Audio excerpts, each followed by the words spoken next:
ప్రియమైన వార్లారా, రోమాపత్రిక 5:12-17 వచనాల సారాంశం గమనిస్తే, ఒకని ద్వారా పాపం లోకంలో ప్రవేశించింది, పాపం ద్వారా మరణం వచ్చింది, కానీ మరొకని ద్వారా నీతి అనే వరం అందించబడుతుంది అని వాక్యం చెబుతోంది.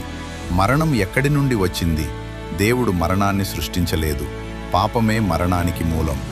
ఆదాము అవిధేయత ద్వారా దేవునితో ఉన్న జీవ సంబంధం తెగిపోయింది. జీవమున్న దేవునితో ఉన్న బంధం తెగినప్పుడు మనిషి మరణాధీనుడయ్యాడు. వెలుగు మరియు చీకటి కలిసి ఉండలేనట్లే జీవం మరియు మరణం కలిసి ఉండలేవు. పరిశుద్ధత మరియు పాపం కలిసి ఉండలేవు. మనిషి తన శక్తితో దేవుని చేరలేడు. అతను పాపమునకు అమ్మబడియున్నవాడు, మరణాధీనుడు. కానీ దేవుడు మనలను విడిచిపెట్టలేదు. ఆదాము ద్వారా కోల్పోయిన జీవాన్ని క్రీస్తు ద్వారా తిరిగి ఇచ్చాడు.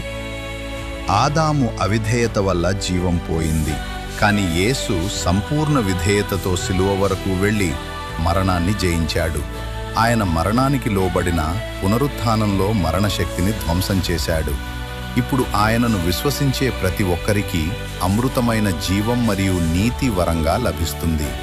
మన భద్రత మన విధేయతలో కాదు, మన రక్షణ మన పనుల్లో కాదు, మన ఆశ తిరిగి లేచిన క్రీస్తులో ఉంది. ఒకని ద్వారా మరణం వచ్చింది, మరొకని ద్వారా అనగా యేసుక్రీస్తు ద్వారా నీతి మరియు జీవం అందించబడుతున్నాయి. ఈరోజు మనం ఎవరితో కలిసి ఉన్నాం? ఆదాముతోనా లేక క్రీస్తుతోనా? క్రీస్తును ఎంచుకోండి, అప్పుడు మరణం కాదు, జీవమే పొందుతాము. దేవుడు మిమ్మును దీవించునుగాక.